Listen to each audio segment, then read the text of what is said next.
Everyone, welcome back to my channel Bong spice fusion. আজকে আমি আপনাদের সঙ্গে চিকেন পোলাও রেসিপি শেয়ার করতে চলেছি।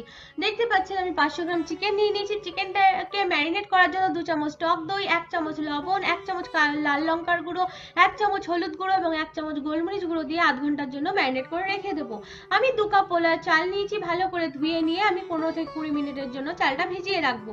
এবার আমি কড়াইতে পরিমাণ মতো তেল দিয়ে বেরেস্তা ভেজে তুলে রাখবো। বেরেস্তা ভাজা হয়ে গেলে ওই কড়াইতেই পরিমাণ মতো সর্ষের তেল দিয়ে আমি দিয়ে দেবো 2টো তেজপাতা, 3 থেকে 4টে এলাচ, 4-5টা লবঙ্গ, 2 টুকরো দারচিনি এবং 2-3 টুকরো জয়িত্রী। ভালো করে নেড়ে নিয়ে দেবো একটা মিডিয়াম সাইজের পেঁয়াজ কুচি। পেঁয়াজটা ভালো করে নেড়ে দিয়ে দেবো 1 চামচ আদা বাটা, 1 চামচ রসুন বাটা। ভালো করে আদা রসুন কষিয়ে নিয়ে দিয়ে দেবো 2 চামচ কাশ্মীরি লাল লঙ্কার গুঁড়ো এবং 1 চামচ ধনে গুঁড়ো। মশলা ভালো করে কষিয়ে এলে দিয়ে দেবো আগে থেকে ম্যারিনেট করা চিকেনটা আবার আমি 4-5 মিনিট ভালো করে কষিয়ে নেব। তারপর দেবো 1 চামচ গরম মশলা। তারপর 3-4 মিনিট আবার ভালো করে কষিয়ে নিয়ে দিয়ে দেবো আমি জল ঝরিয়ে রাখা চালটা এবং দেবো পরিমাণ মতো লবণ। তারপর চালটাকে একটু ভালো করে ভেজে নিয়ে আমি দিয়ে দেবো জল, পরিমাণ মতো জল। এখানে আমি 2 কাপ চাল ব্যবহার করেছি, তাই 4 কাপ জল দেবো। জলটা আগে থেকে ফুটিয়ে রাখতে হবে।